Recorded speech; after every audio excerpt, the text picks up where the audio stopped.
এক শতকের শেষ ভাগ। অটোমান সাম্রাজ্য তখন তার গৌরবের চূড়ায়। বসফরাসের ওপারে দাঁড়িয়ে থাকা তোপকাপি প্রাসাদ যেন আকাশ ছুঁতে চায়। কিন্তু সেই প্রাসাদের দেয়ালের আড়ালেই জমে উঠছিল এক নিঃশব্দ বিদ্রোহ, একজন অচেনা সুলতানের গল্প। ইস্তাম্বুল শহরের অদূরে একটি নিঃসঙ্গ মাদ্রাসায় বড় হচ্ছিল একটি শিশু, জাহির। তার জন্ম পরিচয় অজানা, কিন্তু চোখে ছিল রাজ্যের স্বপ্ন। গুরু শেখ মুরসাল তাকে বলতেন, জাহির, জ্ঞানী হল আসল তরবারি।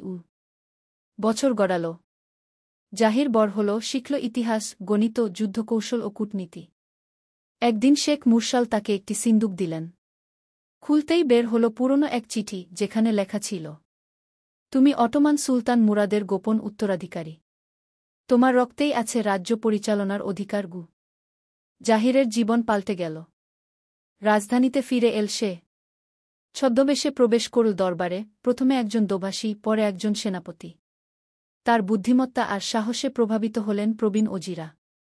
কিন্তু রাজসিংহাসনে তখন সুলতান সালেম, এক নিষ্ঠুর শাসক, যার হাতে সাধারণ মানুষ কাঁপত। জাহির বুঝল, রক্তপাত নয়, বুদ্ধি ও কূটনীতি দিয়েই সে সাম্রাজ্য বদলাতে চায়।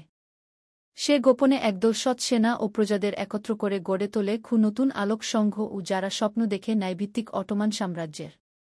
শেষমেশ এক শীতল রাত্রে, যখন তোপকাপি প্রাসাদের আকাশে পূর্ণিমা, তখন জাহির তার পরিচয় জানালেন সুলতান সালেমের সামনে। সালেম হেসে বলল, তুমি যদি সত্যিই রাজরক্ত হও, প্রজারা তা বিশ্বাস করবে না কেন?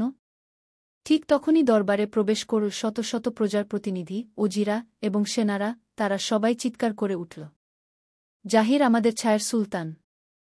এভাবেই এক অচেনা যুবক তার সাহস, জ্ঞান আর ভালোবাসা দিয়ে গড়ে তুলল এক নতুন অটোমান, যেখানে সিংহাসন ছিল না কোনো রক্তরেখার জন্য, বরং গড়ে উঠেছিল যোগ্যতার ভিত্তিতে।